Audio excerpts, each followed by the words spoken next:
नगर 7 कट्ट्यामध्ये याच्यासाठी आम्ही 4 दिवस मुक्कामच आहे म्हणे आम्ही पुण्याला, पण आम्ही शेवटच्या टोकापर्यंत पोहोचलो पण तो आमच्या हाती लागला नव्हता. इथे असं काही करते असं अपेक्षित नव्हतं, कारण तुम्ही बंदोबस्त मागून घ्यायला पाहिजे. हे 10 लोकांची टीम होती ना, नंतर आली सर मध्ये इझी उचलला होता सर आम्ही त्याला, फक्त बस आलेली नसती गेली ना, बसने आमचे 7 मिनिटं खाल्ली. नाही तर आमचा बरोबर 4 मिनिटाचा प्लॅनिंग होता, 4 मिनिटात आम्ही याला टाकून बरोबर आणू. 7 मिनिटं गेल्यामुळे ते मॉप जमून गेला ते रस्त्यावर. मॉप जमल्यामुळे मग आम्हाला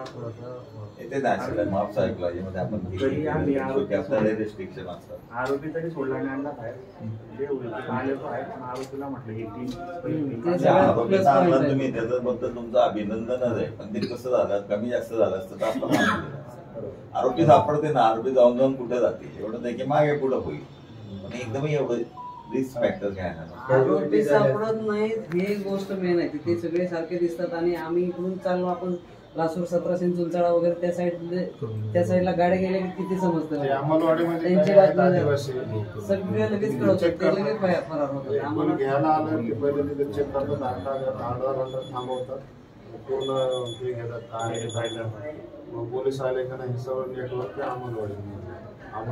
त्यांच्याशी बसून त्यांनाही चर्चा करू की तुम्ही या इथं पडू नका.